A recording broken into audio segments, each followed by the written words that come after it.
Rising Pakistan में आज आपको पाकिस्तान की ऑफ कोर्स एक स्टार से, एक आइकॉनिक पर्सनालिटी से, एक एक्टिंग के हवाले से, एक जाने पहचाने हाउस होल्ड नेम से मिलवाना है। लेकिन उनका तारुफ आज मैं एक पीटीवी के ज़माने की एक बहुत ही खूबसूरत, एलिगेंट, डिसेंट अदाकारा और फिर उसके बाद प्राइवेट सेक्टर के दौर में भी एक खूबसूरत, एलिगेंट, डिसेंट अदाकारा के तौर पे तो करवा ही रहा हूँ। लेकिन आज मैं अपनी इस दोस्त का तारुफ आपसे एक बहुत ही सोच और फिक्र अंगेज शायरा के तौर पे भी कराऊंगा, और ये रूप शायद फजीला काजी का कम कम लोगों को ही पता है। मैं इनकी शायरी का फ़ैन हूँ, इनकी एक नज़्म मुझे बहुत पसंद है जिसकी भी कुछ देर में चल के मैं फरमाइश भी करूँगा। लेकिन आज मैंने सोचा कि फजीला को बुला के कुछ ज़िंदगी के बारे में, कुछ औरत के बारे में, कुछ लड़की के बारे में, कुछ आज़ादी, फ्रीडम के बारे में बात की जाए। ऐसी बात जो इनकी शायरी में झलकती भी है और कुछ अरसे से ये ऐसी बातें सोचने भी लग गई। अस्सलाम वालेकुम अस्सलाम, कैसे हैं आप? बिल्कुल ठीक। सबसे पहले लेकिन जरा गॉसिप वाली बात हो जाए। हाँ, लेकिन सबसे पहले तो वेलकम टू कराची स्टूडियोज। ये तो हमारा तो घर है। तो आप हमारे घर में आए, आपकी मेहरबानी, आपकी मोहब्बत। Thank you. आप लोगों की मोहब्बत खींच के लाई है।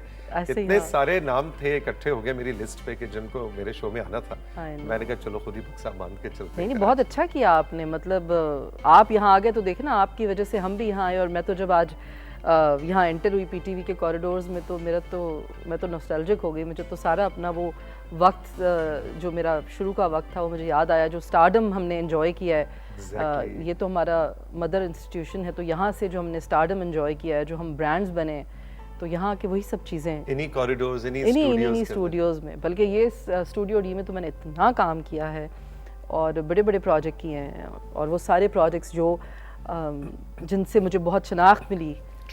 कुछ हिस्टोरिकल, एक टीपू सुल्तान था, वो किया था। एक मैंने नूरुल हुदा शाह का लिखा हुआ प्ले था जो कि इकबाल अंसारी साहब ने डायरेक्ट किया था, अब मेरा इंतज़ार कर। उसको इंटरनेशनल फेस्टिवल में अवार्ड भी मिला था। और अब मेरा इंतज़ार करने मतलब वो उन प्लेस में से था जिनके साथ आप खामोश रह के कुछ दिन गुजारते हैं। मैं हमेशा समझता हूँ कि एक अच्छा ड्रामा, एक अच्छी फिल्म वो होती है जिसके साथ आप लिव करें। अब मेरा इंतजार कर, अभी भी मेरी आंखों के सामने उसके सीन्स हैं। वो बहुत ज़्यादा देखा गया। और रोज़ी जो ड्रामा था वो मैंने इस स्टूडियो में किया विद ग्रेट मोइन अख्तर साहब, सायरा काज़मी साहिबा ने उसको प्रोड्यूस किया। ये सारी बातें हमने करनी है। रोज़ी भी आज मैं कह रही हूँ, मैं तो एंटर होते ही नॉस्टैल्जिक हो गई। सबसे पहले मुझे फजीला ये बताएं कि इतनी मोहब्बत वाली शादी और उस वक्त की एक मशहूर शादी के बाद नाम चेंज नहीं किया? बनता नहीं है नाम चेंज करना। हमारे दीन में भी ऐसा कोई हुक्म नहीं है। और मतलब मेरे फादर जो थे उनसे, वो तो वही रहेंगे ना। मेरी शादी के बाद मेरे फादर तो नहीं चेंज हो जाएंगे। कैसे ने नहीं कहा? नहीं, कैसे ने बिल्कुल भी नहीं कहा। कैसे ने कहा ये तो तुम्हारी, यही नाम तो तुम्हारी आइडेंटिटी है। मैंने तो शादी ही फजीला काजी से की है। वाह वाह। तो फिर तो मैं अचानक एक दिन उठूं और पता लगे मेरी बीवी चेंज होकर फजीला काजी नहीं, फजीला कैसर है, तो कहेगा नहीं मैंने शादी फजीला काजी से। मुझे वापस मेरी बीवी करो। नहीं, आई थिंक मुझे कभी ऐसा महसूस भी नहीं हुआ। और जब एहसास हुआ और लोगों ने जब पूछना शुरू किया तो मुझे एहसास हुआ। मैंने कभी नहीं नाम चेंज किया। किसी ने खुद ही अपनी तरफ से लिख दिया फजीला कैसर या क्या, तो ठीक है। लेकिन ये कि मुझे फजीला काजी ज़्यादा अच्छा लगता है, बिकॉज मुझे लगता है कि वही नाम मेरे बचपन से, मेरी पैदाइश से मेरे साथ है, वही मेरी पहचान है। आपके अगेन ड्रामे के हवाले से बहुत से आइकॉनिक प्लेस हैं, लेकिन आज जिसका मैं थोड़ा सा जिक्र और उसकी इस स्टूडियो की रिकॉर्डिंग का जिक्र ज़रूर लाना चाहूँगा, और वो है रोज़ी, जिसका भी आपने जिक्र किया। बिल्कुल। Tell me about Rosie, tell me about Moin Akhtar sahab. कैसे तैयार होते थे वो सीन्स, कैसे रिकॉर्ड होते थे? मेरे पास कुछ थे भी, बल्कि वीडियोस अब नहीं है इस वक्त। तो मोइन साहब के साथ जब मैं कर रही थी फर्स्ट टाइम, तो मैं तो इतनी नर्वस थी, क्योंकि मतलब आपके सामने मोइन अख्तर एज हीरो खड़े हों और वो आपसे रोमांस कर रहे हों, तो मैं इतनी नर्वस थी। लेकिन मुझे समझ नहीं आ रहा था क्या करूं। लेकिन मैं ये देख रही थी कि वो इतना ज़्यादा अपने को एक्टर को कंफर्टेबल रखते थे। कभी उन्होंने ये नहीं इस तरह से कि आप परेशान हो उनके साथ काम करके, या वो आपको इस तरह से डिस्ट्रैक्ट कर दें कि आपको समझ ना आए कि मैं कैसे करूँ। तो वो बहुत सपोर्टिव थे। और इसी यहाँ पे एक सेट लगा हुआ था, और वहाँ एक हॉस्पिटल का सेट था, और वहाँ पे वो मस्तियाँ करते फिरते थे इन स्टूडियोज़ में। मतलब जब मैं स्टूडियो में आई हूँ तो मुझे लग रहा है बहुत सारे लोग, कौन कौन से लोग थे बड़े बड़े जो यहाँ चल के आते थे और जाते थे, और तो सायरा उन्हें बहुत तंग करती थी कि तुम क्या कर रही हो इस तरह करके। तो मेकअप रूम में बड़ा उन्होंने मेकअप करते थे अपना बैठ के और लेंसेज लगा के। उस वक्त तो it was like 29 years back, 30 20 साल इयर्स तकरीबन, है ना? उस वक्त तो लेंसेज भी बड़े भाई खर्चा था लेंसेज का भी, कि जी वो लेंसेज लगाए, विग लगाई और तैयार हुए। तो बहुत बहुत ज़बरदस्त गुड टाइम्स हैं। Good times, good times. अच्छा, फजीला ने शायरी कब शुरू की? जब अकल आई। अकल कब आई? अकल कुछ साल पहले आई। अच्छा, तो कुछ साल पहले से पहले की जिंदगी बिना अकल के बड़ी अच्छी गुजर गई हो, नहीं, क्योंकि देखें, अकल आने के बाद काफी मसाइल हो जाते हैं। हाँ, नहीं देखें, मैच्योरिटी की उम्र तो हमारे दीन के हिसाब से भी आफ्टर 40 या 40 में आके आप की जो मैच्योरिटी के लेवल्स हैं वो स्टार्ट होते हैं।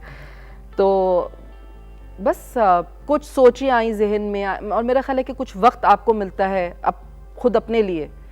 और जब मेरे बच्चे छोटे थे तो ज़ाहिर है उनकी पढ़ाई, उनके ये सारे सिलसिले थे, लेकिन जब बच्चे बड़े हो गए और सब अपने अपने कामों को लग गए, तो बस कुछ चीज़ें देखकर, कुछ वाक़यात देखकर, जो भी हो रहा होता था सामने, तो बहुत सी अंदर दिल में चीज़ें आती थी जो शायद मैं कभी कह नहीं पाती थी, या उसको डिस्कस नहीं कर पाती थी। या हमारे यहाँ होता है ना ऐसा बहुत कुछ के नहीं भाई तुम ये बात नहीं करना, लड़कियों के मुंह से ये बात अच्छी नहीं लगती, मतलब हर बात पे एक इज्जत और एक वो आ जाता है ना कि नहीं, हाँ।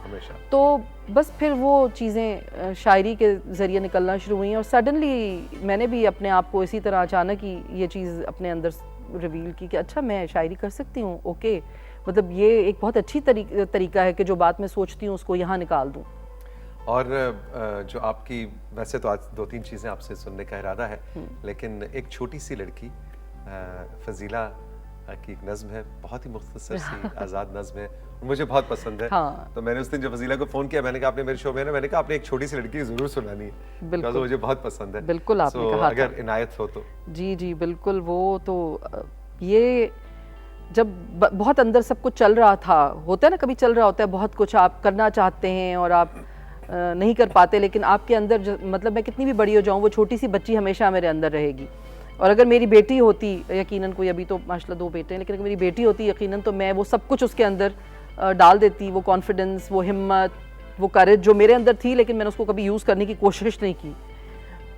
छोटी सी लड़की, एक छोटी सी लड़की जो मेरे अंदर रहती है, वो अक्सर मुझे सताती है, दिल के कोनों से छुप छुप कर, अपनी बड़ी बड़ी आँखों में सारी दुनिया की मासूमियत भर के, खिलखिलाती इठलाती रोज मुझसे मिलने आती है, खूब ही मेरे दिल को लुभाती है और दुनिया जहान की शरारतों पर उकसाती है, उफ बड़ा सताती है।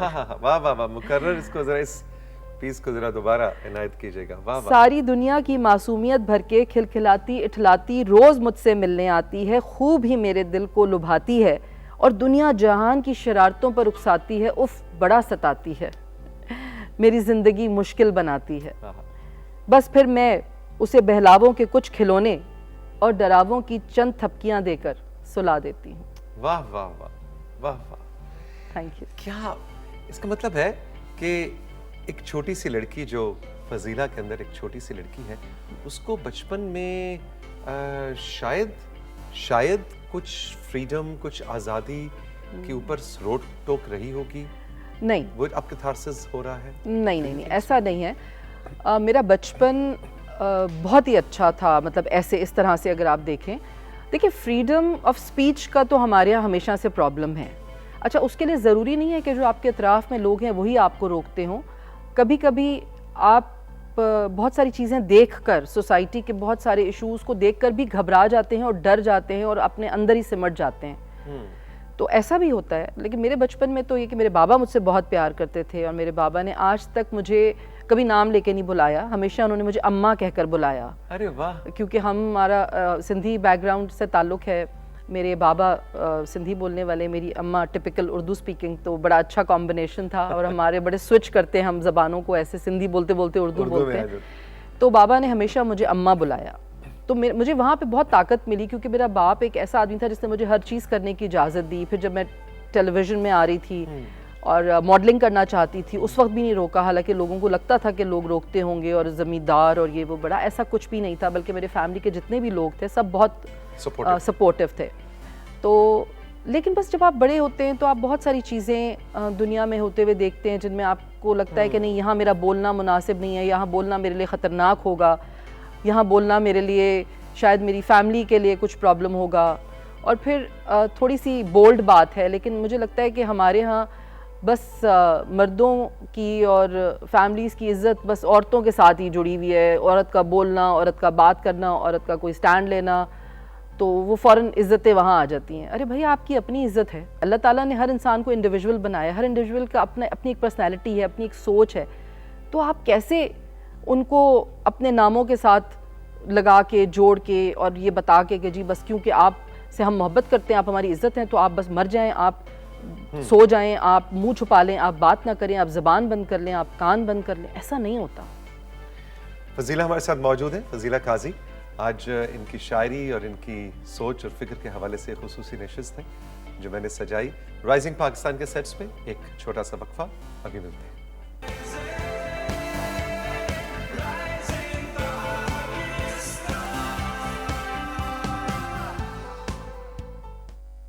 राइजिंग पाकिस्तान में एक बार फिर आपको खुश आमदीद कहेंगे। यहाँ कराची स्टूडियोज में फजीला हमारे साथ मौजूद है, फजीला काजी। फजीला, दो बेटे जी माशाल्लाह। बेटी मिस करती है? हाँ, पहले ज़्यादा करती थी, तो अब ये कि बस ठीक है, अब जो आएंगी वो बेटियां होंगी। हाँ, ये तो है। और बाकी मैं खुद भी बहुत मैं खुश हूँ इस बात पे कि मैं इकलौती बेटी थी, इकलौती माँ हूँ, इकलौती बीवी हूँ। और तो बस फिर मैंने कहा ठीक है। इकलौती बीवी पे बहुत खुशी का इजहार आपके चेहरे पे। नहीं, मुझे कोई प्रॉब्लम नहीं है वैसे। अच्छा, इट्स ओके, दैट्स फाइन। अगर वो करना चाहें, दूसरी अफोर्ड कर सके तो ज़रूर करें। इजाजत है? हाँ हाँ, इजाज़त क्या होती है? देखिए, इजाज़त नहीं होती है। मोहब्बत है तो रिश्ता है, मोहब्बत नहीं है तो रिश्ता नहीं होगा। वाह। तो रिश्तों को इतना ही आसान रखना चाहिए तो वो मजबूत रहते हैं। इतनी खूबसूरत बात आपने की है, वैसे मजाक के अलावा ऑन अ सीरियस नहीं, नोट। सीरियस नोट, या ये बड़ी जबरदस्त आपने बात की है कि मोहब्बत है तो रिश्ता है, और मोहब्बत नहीं है तो वो कागज के रिश्ते का वो भी तो मतलब मैं ऐसे ही सोचती हूँ। मुझे लगता है कि रिश्तों को आसान रखना चाहिए दोनों तरफ से। एक दूसरे के ऊपर बोझ नहीं बन जाना चाहिए कि आप एक दूसरे के वजन से ही परेशान हो जाएं। एक दूसरे को जगह देनी चाहिए थोड़ी सी। Interesting, interesting. अच्छा जी, तो अभी कुछ देर पहले, ब्रेक से पहले हम बात कर रहे थे जब अपनी नज़म सुनाने लगी थी कि आपने शायरी के अंदर ख्याल और फिक्र जो है वो आपका मेजरली सोशल इश्यूज, और सोशल इश्यूज में भी औरत। बस मुझे जिस वक्त जो फील होता है, इट्स नॉट अबाउट औरत, it's not about feminism, it's not about anyone's disrespect, it's about what I feel at that time। जो मुझे उस वक्त जिस चीज़ से तकलीफ़ हो, बस लग जाती है कोई चीज़ उस वक्त। जैसे कभी मैं अब आजकल के लड़कों को कभी देखती हूँ तो उनकी कुछ चीज़ें मुझे तकलीफ़ देती हैं। मेरे अपने भी बेटे हैं, तो जाहिर सी बात है हम उन्हें भी इसी तरह से एक अच्छे लड़के की तरह, अच्छे मर्द की तरह उनको क्या हम चीज़ तकलीफ़ देती है? मतलब कुछ चीज़ें हैं, जैसे मुझे लगता है अगर आप समझे औरत और मर्द को हटा दें, इसको जेंडर को हटा दें, तो लड़के लड़कियों में सब भी मुझे लगता है कि जैसे अब जब मैंने काम शुरू किया था तो मैंने मॉडलिंग से स्टार्ट किया था, फिर मैं एक्टिंग में आई थी। उस वक्त भी बहुत ज़्यादा फैशन और चीज़ें and you know the show off, the celebrity thing सब होता था। लेकिन मैं ये सोचती थी कि फ़ैशन वो करें जो आप पर अच्छा लगे, वो ना करें जिसको करके आप मज़े का खेज़ लगें। ठीक है। तो इस तरह की चीज़ें भी अभी मुझे देखती हूँ, तो मतलब मुझे अपने बेटों को जब मैंने इस तरह से शुरू किया थोड़ा सा बताना करना, और हाँ मैंने उन्हें इजाज़त भी दी। बहुत सारी चीज़ें जो आई हुई थी उन्होंने कहा हम ये फ़ैशन करना चाहते हैं, ये करना, मैंने कहा हाँ चलो करके देख लो। लेकिन मतलब हाँ कि ये अच्छा नहीं, अच्छा मतलब लगेगा उन्हें तो ये नहीं बोला कि ना करो बुरा, उन्हें ये बोला करके देख लो। लेकिन देखो तुम अभी इस प्रोफेशन में जा रहे हो, फिर तुम लोगों के सामने जाओगे तो लोग तुम्हें सीरियस नहीं लेंगे इस तरह की चीज़ों में, ना इस तरह की कुछ चीज़ें आपको बच्चों को अपने बतानी पड़ती हैं उनकी ग्रूमिंग करने के लिए। अल्हम्दुलिल्लाह खुद ही बन गए। मतलब उनका अपना, उनकी अपनी चॉइस थी। कोई मीडिया में आने का किसी के दोनों में से शौक नहीं था? माँ बाप दोनों की तरफ से शौक नहीं था, दोनों ने किया काम। छोटे वाले ने तो बहुत ज़्यादा किया बल्कि, और उसको तो बहुत ज़्यादा ऑफर्स भी आई, लेकिन उसने कहा देखिए अम्मा मैं पढ़ना चाहता हूँ, तो मुझे ना मैं नहीं कर सकता इस तरह से, मेरा दिल नहीं है उस तरफ, वो मेरा मिजाज नहीं है। इंटरेस्टिंग। मैंने कहा ओके ठीक। अच्छा, आप नए बच्चों की, यंग बॉयज एंड गर्ल्स की बात कर रही हैं, आपकी एक नज्म है नए मर्द, वो नहीं सुनाते अभी। नहीं सुनाएंगे? वो फिर किसी वक्त के लिए रखते हैं। अच्छा। उसमें मैं किसी का वो, हाँ थोड़ा सा मैं नहीं चाहती किसी का दिल। फिर कुछ और मैं आपको एक नज़म जो आपको मैंने बताई थी कि ये भी नज़म इसी तरह से है कि जब हम स्टेबिलिटी की बात कर लें, आप चलें उस हवाले से है। और ये जो लोगों को शौक़ है ना आजकल घर सजाने का और लोगों को दिखाने के लिए घर सजाने का, एक तो आपका दिल होता है तो आप अपने घर को बनाते हैं, सजाते हैं। एक होता है आप लोगों को दिखाने के लिए, किसको खुश करने के लिए आप अपना खर्च करते हैं, अपनी एनर्जी और अपना टाइम और अपना पैसा। तो उस चीज़ पे मेरा बड़ा दिल उठता है। मेरा घर वो होना चाहिए जो मैं हूँ, जैसा मैं चाहती हूँ, मेरा कंफर्ट जोन होना चाहिए। लोग जो कुछ करते हैं वो लोगों को दिखाने के लिए करते हैं और तकलीफ उठाते हैं फिर। तो वो उस पे फिर मैंने ये लिखी वो बहुत अच्छे फर्नीचर शोरूम्स तो होते हैं घर, हाँ, लेकिन वो आपका कंफर्ट जोन नहीं होते। उन्हीं घरों को सजाते बनाते आपके हाथ पैरों में दर्द हो जाता है, आप जहनी मरीज हो जाते हैं नौकरों के पीछे भागते भागते, और फिर एक दिन आप मर जाते हैं और वो घर वहीं रह जाते हैं और आपके साथ कुछ नहीं जाता। उस हवाले से है कुछ? हाँ, कुछ उस हवाले से कुछ मिलता जुलता। इरशाद। घर और दिल में ज्यादा सामान जमा करने की कायल नहीं मैं। वाह वाह, घर मिसरा कितना अच्छा। और दिल में ज्यादा सामान जमा करने की कायल नहीं मैं, फालतू चीजों और वक्ती मोहब्बतों की तरफ माइल नहीं मैं। दिल के कोनों में धरी रंग बिरंगी गठरियां और उनसे झांकते चेहरे। पीटीवी भी याद आ जाता है उसमें। दिल के कोनों में धरी रंग बिरंगी गठरियां और उनसे झांकते चेहरे, घर के पुराने फर्नीचर की दराजों में रखी कुछ खट्टी मीठी यादें, जैसा चुभता हुआ दर्द देती हैं, उससे गाफिल नहीं मैं। बस इसीलिए घर और दिल में ज्यादा सामान जमा करने की कायल नहीं मैं। सीधी बात और सच्चाई है वतीरा मेरा, सीधी बात और सच्चाई है वतीरा मेरा, वो बात नहीं कहती जो खुद से करने के काबिल नहीं मैं। ये बड़ाई नहीं बल्कि सच्चाई है मेरी, ये बड़ाई नहीं बल्कि सच्चाई है मेरी, सिवाय अल्लाह के किसी और के दर की साइल नहीं मैं। बहुत अच्छे। अच्छा ये बताइए कि वाकई मतलब मैंने देखा है कि क्योंकि फजीला के साथ मेरा राब्ता रहता है और हम इसी तरह की बातें करते हैं, इस तरह की उल्टी उल्टी बातें हम करते रहते हैं। तो मैं ये नोट करता हूँ कि आपकी ना इतनी ग्लैमरस और इतनी माशाल्लाह स्टारडम और सबके बावजूद ना आपने एक खास लेवल के ऊपर अपनी जिंदगी को बड़ा सिंपल रखा हुआ है। ये अल्लाह का करम है मुझ पर। मैं आपको बताऊं, ये अल्लाह का इतना बड़ा करम है मुझ पर कि इसकी वजह से मेरी ज़िंदगी में सुकून है। मुझे कोई परेशानी नहीं है, मुझे कोई हाय हाय नहीं है कि मुझे ये। आप एक दफ़ा अंदर से पुरसुकून हो जाएं, सेटिस्फाइड हों आप अंदर से इस चीज़ के लिए कि जो मेरे पास है वो मेरा है और वो सबसे अच्छा है और वो हलाल की कमाई से आया है, तो वो आप यकीन करें उससे बड़ी सेटिस्फेक्शन और उससे बड़ा सुकून कोई नहीं आपकी ज़िंदगी। क्योंकि जब आपने जिस वक्त में आप एकदम से वो जिसे कहते हैं सुपर स्टारडम और पाकिस्तान की स्क्रीन के ऊपर हसीन तरीन खवातीन में आपका शुमार होना और मतलब वो हुस्न, वो ग्लैमर, वो शोहरत खराब हो सकता था, लेकिन मुझे लगता है ये मेरे बाप की मोहब्बत और उसकी दुआएं, क्योंकि मेरे बाबा के साथ मैं बचपन में मतलब जब से मैंने होश संभाला है, जो पहली याद मुझे अपने बाप के साथ याद है कि वो ये, मैं उनका हाथ पकड़ के फजर को उनके साथ मस्जिद जाती थी। वो नमाज पढ़ते थे, मैं बाहर फूल तोड़ती रहती थी। तो मुझे लगता है कि वो कुछ छोटी छोटी चीज़ें होती हैं जो आपके अंदर माँ बाप के एक्शंस से आ जाती हैं, और ये जो सेटिस्फेक्शन है, ये जो दिखावे का शौक़ नहीं है, ये इसीलिए है शायद वहीं से। फजीला, आप ब्यूटी को, हुस्न को कैसे डिफाइन करती हैं? मुझे तो ये लगता है कि अल्लाह ताला ने जो भी चेहरा बनाया है वो बहुत खूबसूरत है। बड़े बैलेंस करके अल्लाह ताला ने हर किसी के फीचर्स बनाए हैं। हम जैसी सोच और जैसा दिल रखते हैं वो हमारे चेहरे को खूबसूरती और बदसूरती देता है। अच्छा, इसका मतलब वो जो बात कही जाती है कि जैसा जो दिल में है वो चेहरे पे आ जाता है। हाँ, मुझे ऐसा लगता है। कभी आप बड़े मतलब जिनको हम कहते हैं, हालांकि हमें कोई हक नहीं, जिनको हम बड़े नॉर्मल चेहरे कहते हैं ना कि बड़ा आम सा चेहरा है, लेकिन आप कभी कभी उस चेहरे में अगर देखें कि अगर वो बहुत अच्छा इंसान होगा या बहुत सॉफ्ट होगा, तो आपके चेहरे पे देखेंगे आपको बड़ी अच्छी मलाहत का एहसास होगा, बड़ी सॉफ्टनेस का, नरमाई का एहसास होगा, अच्छी फीलिंग होगी। तो जिसको देख के आपको अच्छी वाइब आए, अच्छी फीलिंग हो जिस चेहरे को देख के, और वो भी आपके अंदर होता है।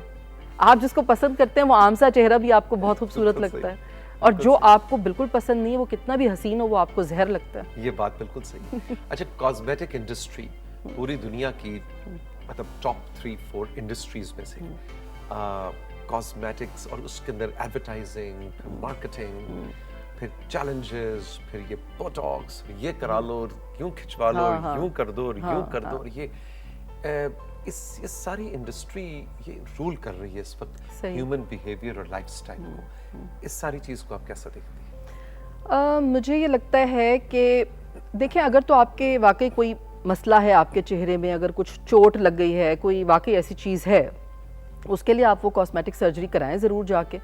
लेकिन ये मेरा ईमान है कि अल्लाह ताला ने जो भी मेरे चेहरे पे चीज़ बनाई है, अगर वो किसी को लगता है कि जी वो टेढ़ी मेढ़ी है, वो कम है या वो ज़्यादा है, तो वो बैलेंस है मेरे चेहरे का।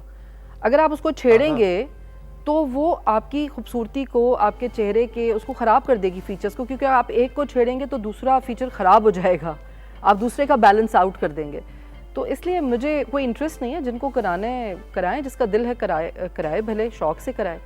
लेकिन मुझे अपने लिए ये चीज़ ज़रा अनकम्फर्टेबल लगती है। कभी कभी बड़ा बच्चों के साथ मेरी दोस्ती है, मेरे बेटों के साथ, तो हम आपस में बात करते हैं। मेरे अंदर भी एक बॉय है अब एक्चुअली, तो हम सब बॉयज़ आपस में बात करते हैं, तो हम मजाक उड़ा लेते हैं, हम मजाक उड़ा रहे होते हैं। मैं कहती हूँ मैं एक काम करती हूँ, मैं यहाँ करा लेती हूँ अपनी ना। कहते हैं अम्मा फिर आप हर वक्त यूँ आएंगी घर में ना, ऐसा लगेगा आप हर वक्त परेशान हैं। तो मुझे इसमें कोई इतना इंटरेस्ट नहीं है। आई थिंक अपनी एज को एक्सेप्ट करना चाहिए, और हर एज का एक ग्रेस होता है, अपने एज को ग्रेसफुली कैरी करना चाहिए। आप बहुत खूबसूरत लग सकते हैं। बुढ़ापे का खौफ नहीं है? नहीं, सबने होना है ना। बच्चे भी तो थे, फिर जवान भी थे, फिर अधेड़ उम्री में भी आए, फिर बूढ़े भी होंगे, फिर मर भी जाएंगे। तो कोई बात नहीं, तस्वीरें देख के खुश होते हैं कि जब छोटे थे। लेकिन जाहिर सी बात है, ये तो दुनिया का उसूल है, एक नेचर है ये, कि आप जितने 18 के, जब 18 में जैसे आप थे वैसे आप 28 में नहीं हो सकते, जैसे आप 28 में थे वो आप 38 में नहीं हो सकते। और देखें, ये वक्त गुजर रहा है, आप और मैं आज जिस एनर्जी लेवल्स पे हैं कल नहीं होंगे, परसों और मुख्तलिफ होगा। एक्सेप्ट कर लेंगे तो ज़िंदगी अच्छी और आसानी के साथ गुजरेगी। लेकिन अगर परेशान, और अगेन किसको दिखाने के लिए सही कराना है? दुनिया को, लोगों को? नहीं, मैं लोगों के लिए क्यों तकलीफ़ उठाऊं? इससे बेहतर नहीं कि कुछ देर मैं बेहतर कोई काम करूं जिससे लोगों का फ़ायदा हो, इंस्टेड के मैं परेशान रहूं कि मेरा घर, मेरी चीज़ें ऐसी हों वैसी हों। ये मुझे पता नहीं, मुझे अट्रैक्ट नहीं करती ये बातें कभी से भी। ब्यूटीफुल। यही वो बातें थी, यही वो फजीला थी जिससे मैं आप सबको मिलवाना चाहता था। Thank you so much. तो मगर आपके पास कोई वक्त है 1 मिनट का? जरूर। इस नकली बातों पे जो फेकिंग आजकल होती है ना, आखिर में कहते हैं जी गार्निशिंग, वो चांदी का वर्क ऊपर से लग जाए ना, खीर बादाम की गार्निशिंग के बाद थोड़ी सी, हाँ, क्योंकि वो यही बात कर रहे हैं ना कि जो नकली चीजें हैं, नकली चीजों का कोई वो नहीं है। तो नकली मोहब्बतें, नकली मुस्कुराहटें, नकली मोहब्बतें, नकली मुस्कुराहटें, नकली चेहरे, इतना दिखावा कहाँ से लाते हैं? इतना दिखावा कहाँ से लाते हैं? इतना झूठा कैसे मुस्कुराते हैं? वाह। इतनी अय्यारी और इतनी मक्कारी, इतनी चालाकी और इस कदर चापलूसी, आखिर कहाँ से लाते हैं? थक क्यों नहीं जाते हैं? सिर्फ एक सच ही तो कहना है, अपना सच्चा आप ही तो दिखाना है। सिर्फ एक सच ही तो कहना है, अपना सच्चा आप ही तो दिखाना है। आखिर जरा सी ये बात समझ क्यों नहीं जाते हैं? नहीं समझते और समझेगी भी नहीं। तकलीफ में रहेंगे, नहीं समझेंगे तो तकलीफ में रहेंगे, समझ जाएंगे तो जिंदगी आसान हो जाएगी। Thank you so much. सुना है, समझे भी, तकलीफ में नहीं रहे, जिंदगी आसान करें, फजीला काजी के टोटके। शायरी वाले टोटके नहीं, but on a serious note, बाकी आप बिल्कुल ठीक कह रही हैं। जिंदगी को अगर आप सिंपल एल्टीट्यूड पे परवाज को फ्लाई करें, कोई टर्बुलेंस नहीं। देखिए, जो है वो तो आपके नसीब का है, वो आएगा कहीं से भी आएगा। टेंशन फ्री रखें। ऑल द बेस्ट फजीला, इसी तरह थैंक यू, सुकून रहें और मुस्कुराते रहें। बहुत ऑल द बेस्ट। आपका शुक्रिया, आपने हमारी बातें सुनी। खुश रहिए। खुदा हाफिज।